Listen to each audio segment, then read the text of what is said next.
ನನ್ನ ಪ್ರೀತಿಯ ವಿದ್ಯಾರ್ಥಿಗಳಿಗೆ ನಮಸ್ಕಾರ. ಇವತ್ತಿನ ಒಂದು ಟಾಪಿಕ್ ತುಂಬಾ ಇಂಪಾರ್ಟೆಂಟ್ ಆದ ಟಾಪಿಕ್ ವಿದ್ಯಾರ್ಥಿಗಳು. ಯಾಕಂದ್ರೆ ಈ ವಿಜ್ಞಾನದ ವಿಭಾಗದಲ್ಲಿ ಶೋಧನೆಗಳ ಬಗ್ಗೆ ಒಂದು ಕ್ವಶನ್ ಆಗುತ್ತೆ ವಿದ್ಯಾರ್ಥಿಗಳು. ಯಾಕಂದ್ರೆ ಪಿಸಿ ಇಂದ ಡಿಸಿ ವರೆಗೂ ಕೂಡ ಅನೇಕ ಬಾರಿ ಕ್ವಶನ್ ಗಳಾಗಿವೆ ವಿದ್ಯಾರ್ಥಿ. ಅದೇ ರೀತಿ ಮುಂದೆ ಬರುವ ಒಂದು PC BA FD SD exam ಅಲ್ಲಿ ಕೂಡ ಈ ಒಂದು ವಿಜ್ಞಾನದ ವಿಷಯದಲ್ಲಿ ಸ್ಪೆಸಿಫಿಕ್ ಆಗಿ ಈ ಶೋಧನೆಗಳ ಟಾಪಿಕ್ ಅಲ್ಲಿ ಒಂದು ಮಾರ್ಕ್ಸ್ ಫಿಕ್ಸ್ ವಿದ್ಯಾರ್ಥಿಗಳು. ಯಾಕಂದ್ರೆ ಶೋಧನೆಗಳ ಬಗ್ಗೆ ಹಲವಾರು ಎಕ್ಸಾಮ್ ಅಲ್ಲಿ ಪದೇ ಪದೇ ಕ್ವಶನ್ ಆಗಿದೆ. ದಯವಿಟ್ಟು ಚೆನ್ನಾಗಿ ಕೇಳಿ.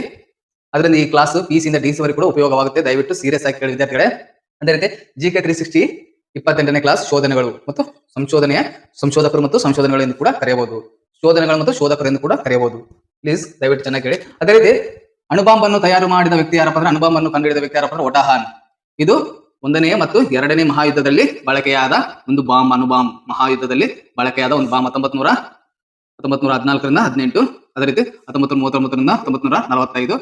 2ನೇ ಜಾಗತಿಕ ಯುದ್ಧ, 1ನೇ ಜಾಗತಿಕ ಯುದ್ಧ 1914 ಮತ್ತು 18.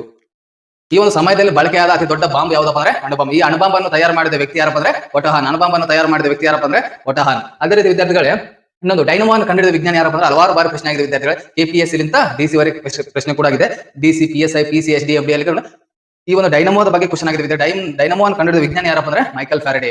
ಡೈನಮೋವನ್ನು ಕಂಡುಹಿಡಿದ ವಿಜ್ಞಾನ ಯಾರಪ್ಪ ಅಂದ್ರೆ ಮೈಕಲ್ ಫ್ಯಾರಡೆ. ಈ ಮೈಕಲ್ ಫ್ಯಾರಡೆ ಡೈನಮೋ ಕಂಡುಹಿಡಿದ ಸಲುವಾಗಿ ಈತ ಒಂದು ಒಳ್ಳೆಯ ಪ್ರಶಸ್ತಿಯನ್ನು ಸ್ಥಾಪಿಸಿದ. ಪ್ರಪಂಚದ ಅತ್ಯುನ್ನತ ಪ್ರಶಸ್ತಿಯಾದ ನೋಬೆಲ್ ಪ್ರಶಸ್ತಿಯ ಸ್ಥಾಪಕ ಯಾರಪ್ಪ ಅಂದ್ರೆ ಮೈಕಲ್ ಫ್ಯಾರಡೆ. ಈ ಒಂದು ಮೈಕಲ್ ಫ್ಯಾರಡೆ ನೋಬೆಲ್ ಪ್ರಶಸ್ತಿಯನ್ನು ಸ್ಥಾಪನೆ ಮಾಡಿ ಆ ಪ್ರಶಸ್ತಿಗಳ ಬಗ್ಗೆ ಒಂದು ದಾನವಾಗಿ ವರ್ಷ ನೀಡುತ್ತಾ ಬಂದನು. ಅದೇ ರೀತಿ ಅತಿ ದೊಡ್ಡ ಚಿನ್ನದ ಒಂದು ನಾಣ್ಯ ಎಂದು ಕೂಡ ಡೈನಮೋವನ್ನು ಕರೆಯಬಹುದು. ಈ ಡೈನಮೋವನ್ನು ಕಂಡುಹಿಡಿದ ವಿಜ್ಞಾನ ಮೈಕಲ್ ಫ್ಯಾರಡೆ. ಅದೇ ರೀತಿ ವಿದ್ಯುತ್ ಬಲ್ಬ್ ಅನ್ನು ಕಂಡುಹಿಡಿದ ವ್ಯಕ್ತಿ ಯಾರಪ್ಪ ಅಂದ್ರೆ ಥಾಮಸ್ ಅಲ್ವಾ ಎಡಿಸನ್. ಈತ ಪೂರ್ತಿ ಹೆಸರು ಏನಪ್ಪ ಅಂದ್ರೆ ಥಾಮಸ್ ಅಲ್ವಾ ಎಡಿಸನ್. ಈತ 199 ಬಾರಿ ಪ್ರಯತ್ನ ಮಾಡಿ 100ನೇ ಬಾರಿಗೆ ಯಶಸ್ವಿಯಾದ ವಿಜ್ಞಾನಿ ಯಾರಪ್ಪ ಅಂದ್ರೆ ಥಾಮಸ್ ಅಲ್ವಾ ಎಡಿಸನ್. ಈತ ಒಬ್ಬ ಅಂಧ ವಿಜ್ಞಾನಿ, ಕಣ್ಣಿಲ್ಲದ ವಿಜ್ಞಾನಿ. ಅಂತ ವಿಜ್ಞಾನಿ ಲೈಟ್ ಅನ್ನು ಕಂಡುಹಿಡಿದ. ನೋಡ್ರಿ ಎಷ್ಟು ವಿಚಿತ್ರ ಅದ. ವಿದ್ಯುತ್ ಬಲ್ಬ್ ಅನ್ನು ಕಂಡುಹಿಡಿದ ವಿಜ್ಞಾನಿ ಥಾಮಸ್ ಅಲ್ವಾ ಎಡಿಸನ್. ಅದೇ ರೀತಿ ಎಲೆಕ್ಟ್ರಾನ್ ಅನ್ನು ಕಂಡುಹಿಡಿದವರು ಜೆ ಥಾಮ್ಸನ್. ಎಲೆಕ್ಟ್ರಾನ್ ಅನ್ನು ಕಂಡುಹಿಡಿದವರು ಜೆ ಥಾಮ್ಸನ್. ಇದು ಸಾಕಷ್ಟು ಬಾರಿ ಕ್ವಶನ್ ಆಗಿದೆ. ಅದೇ ರೀತಿ ಲೇಸರ್ ಅನ್ನು ಕಂಡುಹಿಡಿದವರು ಚಾರ್ಲ್ಸ್ ವೋಟ್ಸ್. ಅದೇ ರೀತಿ ಲಿಫ್ಟ್ ಅನ್ನು ಕಂಡುಹಿಡಿದವರು ಇಜಿ ಓಟಿಸ್. ನಾವು ಯಾವುದೇ ಒಂದು ಅಂತಸ್ತಿಗೆ ತೆರಳಲು ಅಥವಾ ಹೋದಾಗ ನಮಗೆ ಲಿಫ್ಟಿನ ಅವಶ್ಯಕತೆ ಇರ್ತದಲ್ಲ, ಅದನ್ನು ಕಂಡುಹಿಡಿದ ಮಹಾತ್ಮ ಯಾರಪ್ಪ ಅಂದ್ರೆ ಇಜಿ ಓಟಿಸ್. ಈತನಿಗೆ ತುಂಬಾ ಧನ್ಯವಾದಗಳು. ಯಾಕಂದ್ರೆ ನಾವು ಎಲ್ಲ ಆಸ್ಪತ್ರೆಯಲ್ಲಿ ಎಮರ್ಜೆನ್ಸಿ ಇದ್ದಾಗ ಪೇಷಂಟ್ ಅನ್ನು ಮೇಲಕ್ಕೆ ಕೆಳಗೆ ಮುಂದೊಯ್ಯಲು ಅಥವಾ ಕರೆದುಕೊಂಡು ಹೋಗಲು ತುಂಬಾ ಉಪಯೋಗವಾದ ಲಿಫ್ಟ್ ಅನ್ನು ಕಂಡುಹಿಡಿದವರು ಇಜಿ ಓಟಿಸ್ ವಿದ್ಯಾರ್ಥಿಗಳೇ. ಅದೇ ರೀತಿ ಥರ್ಮಾಮೀಟರ್ ಅನ್ನು ಕಂಡುಹಿಡಿದವರು ಫ್ಯಾರನೀಟ್ ಅವರು ಕಂಡುಹಿಡಿದಿದ್ದಾರೆ. ಥರ್ಮಾಮೀಟರ್ ಅನ್ನು ಕಂಡುಹಿಡಿದವರು ಫ್ಯಾರನೀಟ್. ಅದೇ ರೀತಿ ವಿದ್ಯಾರ್ಥಿಗಳೇ, ನ್ಯೂಟ್ರಾನ್ ಅನ್ನು ಕಂಡುಹಿಡಿದ ವಿಜ್ಞಾನಿ ಜೇಮ್ಸ್ ಚಾಡ್ವಿಕ್. ನ್ಯೂಟ್ರಾನ್ ಅನ್ನು ಕಂಡುಹಿಡಿದ ವ್ಯಕ್ತಿ ಜೇಮ್ಸ್ ಚಾಡ್ವಿಕ್. ಅದೇ ರೀತಿ ವಿದ್ಯಾರ್ಥಿಗಳೇ, ರೈಲ್ವೆ ಇಂಜಿನ್, ಈ ಒಂದು ಮುಂದೆ ಇರುವ ಇಂಜಿನ್ ಅನ್ನು, ರೈಲ್ವೆ ಇಂಜಿನ್ ಅನ್ನು ಕಂಡುಹಿಡಿದ ವಿಜ್ಞಾನಿ ಸ್ಟೀವನ್ ಸನ್. ರೈಲ್ವೆ ಇಂಜಿನ್ ಅನ್ನು ಕಂಡುಹಿಡಿದವರು ಸ್ಟೀವನ್ ಸನ್. ಇದು RRB, SSC, RPF, railway protection force. ಅದೇ ರೀತಿ ಸ್ಟಾಫ್ ಸೆಲೆಕ್ಷನ್ ಕಮಿಟಿ. ಅದೇ ರೀತಿ IRB ಎಕ್ಸಾಮ್ ಅಲ್ಲಿ ಕೇಳಲಾದ ಪದೇ ಪ್ರಶ್ನೆ ಕೇಳಲಾದ ಟಾಪಿಕ್ ಯಾವ್ದಪ್ಪ ಅಂದ್ರೆ ರೈಲ್ವೆ ಇಂಜಿನ್ ಅನ್ನು ಕಂಡುಹಿಡಿದವರು ಸ್ಟೀವನ್ ಸನ್. ಇಷ್ಟು ಕ್ಲಿಯರ್ ಆಗಿರಬೇಕು ವಿದ್ಯಾರ್ಥಿ. ಅದೇ ರೀತಿ ಪ್ರಿಂಟಿಂಗ್ ಪ್ರೆಸ್ ಅನ್ನು ಕಂಡುಹಿಡಿದವರು ಜಾನ್ ಗುಟೆನ್ಬರ್ಗ್. ಗುಟೆನ್ಬರ್ಗ್ ಅಂದ್ರೆ ಜೆ ಅಂದ್ರೆ ಜಾನ್ ಗುಟೆನ್ಬರ್ಗ್. ಇದು ಯಾವ ದೇಶದವರಪ್ಪ ಅಂದ್ರೆ ಪೋರ್ಚುಗಲ್ ದೇಶದವರು. ನಮ್ಮ ಒಂದು ದೇಶಕ್ಕೆ ಬಂದ ಮೊದಲ ಯುರೋಪಿಯನ್ನರು ಮತ್ತು ಕೊನೆಯ ಯುರೋಪಿಯನ್ನರು ಅವರೇ. ಮೊದಲಾಗಿ ಬಂದು ಮತ್ತೆ ಕೊನೆಯದಾಗಿ ಹೋದವರು ಯಾರಪ್ಪ ಅಂದ್ರೆ, ಮೊಟ್ಟ ಮೊದಲಿಗೆ ಬಂದವರು ಯಾರಪ್ಪ ಅಂದ್ರೆ ಪೋರ್ಚುಗಲ್. ಅದರ ಕೊನೆಯದಾಗಿ ಹೋದವರು ಕೂಡ ಪೋರ್ಚುಗೀಸರೇ. ಗೋವಾ ವಿಮೋಚನಾ ದಿನನೇ 1960ರಲ್ಲಿ ಈ ಒಂದು ಪೋರ್ಚುಗೀಸರು ಭಾರತವನ್ನು ಬಿಟ್ಟು ತೊಲಗಿದರು. ಅದೇ ರೀತಿ ಪ್ರಿಂಟಿಂಗ್ ಪ್ರೆಸ್ ಅನ್ನು ಕಂಡುಹಿಡಿದವರು ಯಾರಪ್ಪ ಜಾನ್ ಗುಟೆನ್ಬರ್ಗ್. ಯಾವ ದೇಶದವನು ಅಂದ್ರೆ ಪೋರ್ಚುಗೀಸ್ ದೇಶದವನು. ಅದೇ ರೀತಿ ವಿದ್ಯಾರ್ಥಿಗಳೇ, ರೇಡಿಯಂ ಅನ್ನು ಕಂಡುಹಿಡಿದವರು ಮೇರಿ ಮತ್ತು ಪಿಯರ್ ಕ್ಯೂರಿಗೆ ನೋಬೆಲ್ ಪ್ರಶಸ್ತಿಯನ್ನು ಸಿಕ್ಕಿದೆ. ಈ ಒಂದು ವಿಷಯದಲ್ಲಿ ವಿಜ್ಞಾನದ ಒಂದು ವಿಷಯವಾದ ರೇಡಿಯಂ ಅನ್ನು ಕಂಡುಹಿಡಿದ್ರಿಂದ ಇವರಿಗೆ ನೋಬೆಲ್ ಪ್ರಶಸ್ತಿ ಸಿಕ್ಕಿದೆ. ನೋಬೆಲ್ ಪ್ರಶಸ್ತಿ ಸ್ಥಾಪಕ ಮೈಕಲ್ ಫ್ಯಾರಡೆ. ಅದೇ ರೀತಿ ಎಕ್ಸ್ರೇ ಅನ್ನು ಕಂಡುಹಿಡಿದವರು ವಿಲಿಯಂ ಬ್ರಾಂಟ್ಜನ್. ಇದು ನಮಗೆ ಯಾವುದೋ ಒಂದು ಪಾರ್ಟಿಗೆ ಒಂದು ಪೆಟ್ಟಾದಾಗ ನಾವು ಎಕ್ಸ್ರೇ ತೆಗೆದುಕೊಳ್ಳೋದು, ಆ ಎಕ್ಸ್ರೇ ಅನ್ನು ಕಂಡುಹಿಡಿದವರು ವಿಲಿಯಂ ಬ್ರಾಂಟ್ಜನ್. ಎಕ್ಸ್ರೇ ಅನ್ನು ಕಂಡುಹಿಡಿದವರು, ನಮ್ಮ ಬಾಡಿ ಸ್ಕ್ಯಾನ್ ಅನ್ನು ಕಂಡುಹಿಡಿದವರು ವಿಲಿಯಂ ಬ್ರಾಂಟ್ಜನ್. ಅದೇ ರೀತಿ ರಕ್ತದ ಗುಂಪನ್ನು ಕಂಡುಹಿಡಿದವರು ಲ್ಯಾಂಡ್ ಸ್ಪಿನ್ನರ್. ಸಾಕಷ್ಟು ಬಾರಿ ಕೆಪಿಎಸ್ಸಿ ಎಕ್ಸಾಮ್ ಅಲ್ಲಿ ಕೇಳಲಾಗಿದೆ. ಕರ್ನಾಟಕ ಪಬ್ಲಿಕ್ ಸರ್ವಿಸ್ ಮತ್ತು SDA ಅಲ್ಲಿ ಕೂಡ ಕೇಳಲಾಗಿದೆ ಮತ್ತು PC ಅಲ್ಲಿ ಡೈರೆಕ್ಟ್ ಕ್ವಶನ್ ಆಗಿದೆ ವಿದ್ಯಾರ್ಥಿಗಳು. ಪೊಲೀಸ್ ಕಾನ್ಸ್ಟೇಬಲ್ ಅಲ್ಲಿ ಈ ಒಂದು ರಕ್ತದ ಗುಂಪನ್ನು ಕಂಡುಹಿಡಿದವರು ಯಾರಪ್ಪ ಅಂದ್ರೆ ಲ್ಯಾಂಡ್ ಸ್ಪಿನ್ನರ್. ಅದೇ ರೀತಿ ರಕ್ತದ ಪರಿಚಲನವನ್ನು ಕಂಡುಹಿಡಿದವರು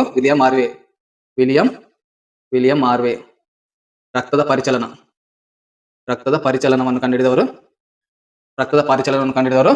ಡಾಕ್ಟರ್ ವಿಲಿಯಂ ಆರ್ವೆ. ಅದೇ ರೀತಿ ರಕ್ತ ದೇಹದಲ್ಲಿಗೆ 5ರಿಂದ 6 ಲೀಟರ್ ರಕ್ತ ಇರುತ್ತದೆ. ಇದು ಕೂಡ ಕ್ವಶನ್ ಆಗಿದೆ. ನಮ್ಮ ದೇಹದಲ್ಲಿ ಎಷ್ಟು ಲೀಟರ್ ರಕ್ತ ಇರುತ್ತಪ್ಪ ಅಂದ್ರೆ 5ರಿಂದ 6 ಲೀಟರ್ ರಕ್ತ ಇರುತ್ತದೆ. ಅದೇ ರಕ್ತವನ್ನು ಒಂದು ಗುಂಪುಗಳಾಗಿ ವಿಂಗಡಣೆ ಮಾಡಿದ ವಿಜ್ಞಾನಿ ಕಾರ್ಲ್ ಲ್ಯಾಂಡ್ ಸ್ಪಿನ್ನರ್ ವಿದ್ಯಾರ್ಥಿ. ಅದೇ ರೀತಿ ECG ಅನ್ನು ಹಾರ್ಟ್ಗೆ ತೊಂದರೆ ಆದಾಗ, ಹಾರ್ಟ್ ಅಟ್ಯಾಕ್ ಆದಾಗ ಈ ಒಂದು ಹಾರ್ಟ್ ತೊಂದರೆ ಇದೆ ಎಂದು ತಿಳಿಸುವ ಒಂದು ಯಂತ್ರವಾದ ECG ಅನ್ನು ಕಂಡುಹಿಡಿದವರು ವಿಲಿಯಂ ಐನ್ಹೋವೆನ್. ECG ಅನ್ನು ಕಂಡುಹಿಡಿದ ವಿಜ್ಞಾನಿ. ನಾವು ಯಾವ್ದು ಚೆಸ್ಟ್ ಪೇನ್ ಆದಾಗ ನಾವು ECG ಇಟ್ಟಿರಲ್ಲ, ಆ ಒಂದು ಮಷಿನ್ ಹೆಸರೇ ECG ವಿದ್ಯಾರ್ಥಿಗಳ. ECG ಅನ್ನು ಕಂಡುಹಿಡಿದ ವಿಜ್ಞಾನಿ ಯಾವ್ದಪ್ಪ ಅಂದ್ರೆ ತುಂಬಾ ಸಲ ಎಕ್ಸಾಮ್ ಅಲ್ಲಿ ಕ್ವಶನ್ ಆಗಿದೆ. ECG ಅನ್ನು ಕಂಡುಹಿಡಿದ ವಿಜ್ಞಾನಿ ಸಾಕಷ್ಟು ಬಾರಿ ಕ್ವಶನ್ ಆಗಿದೆ, ವಿಲಿಯಂ ಐನ್ಹೋವೆನ್. ಅದೇ ರೀತಿ ಕಾಲಾರ ಲಸಿಕೆಯನ್ನು ಕಂಡುಹಿಡಿದ ವಿಜ್ಞಾನಿ ಯಾರಪ್ಪ ಅಂದ್ರೆ ಲೂಯಿ ಪಾಸ್ಚರ್. Louis pastor. ಸೂಕ್ಷ್ಮಾಣು ಶಾಸ್ತ್ರದ ಪಿತಾಮಹ ಯಾರಪ್ಪ ಅಂದ್ರೆ ಲೂಯಿ ಪಾಸ್ಟರ್. ಇದು ಕೂಡ ಕ್ವಶನ್ ಆಗಿದೆ. ಸೂಕ್ಷ್ಮಾಣು ಶಾಸ್ತ್ರದ ಪಿತಾಮಹ ಯಾರಪ್ಪ ಅಂದ್ರೆ ಲೂಯಿ ಪಾಸ್ಟರ್.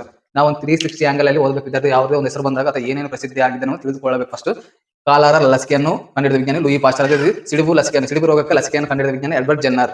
ಇದು ಕೂಡ ಕ್ವಶನ್ ಆಗಿದೆ. ಎಡ್ವರ್ಡ್ ಜೆನ್ನರ್ ಸಿಡಿಬು ರೋಗಕ್ಕೆ ಲಸಿಕೆಯನ್ನು ಕಂಡಿಡಿದ. ಅದೇ ರೀತಿ ಡಿಎನ್ಎ ಕಂಡಿಡಿದವನು ಸಾಕಷ್ಟು ಬಾರಿ ಕ್ವಶನ್ ಆಗಿದೆ ವಿದ್ಯಾರ್ಥಿಗಳೇ. ಸೈನ್ಸ್ ವಿಭಾಗದಲ್ಲಿ ಡಿಎನ್ಎ ರಚನೆಯ ಬಗ್ಗೆ ಮೊದಲು ಕಂಡಿಡಿದ ವಿಜ್ಞಾನಿ ಯಾರಪ್ಪ ಅಂದ್ರೆ ಕ್ರಿಕ್ ಮತ್ತು ವ್ಯಾಟ್ಸನ್.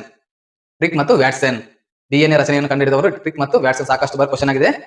ಸಾಕಷ್ಟು ಬಾರಿ ಕ್ವಶನ್ ಆಗಿದೆ ವಿದ್ಯಾರ್ಥಿಗಳು. ಡಿಎನ್ಎ ಕಂಡಿಡಿದವರು ಕ್ರಿಕ್ ಮತ್ತು ವ್ಯಾಟ್ಸನ್. ಅದೇ ರೀತಿ ಮತ್ತೆ ಚೆನ್ನಾಗಿ ಕೇಳಿ ವಿದ್ಯಾರ್ಥಿಗಳೇ. ಶೋಧನೆಗಳು ಇವತ್ತಿನ ಟಾಪಿಕ್ ತುಂಬಾ ಇಂಪಾರ್ಟೆಂಟ್ ಟಾಪಿಕ್ ವಿದ್ಯಾರ್ಥಿಗಳೇ.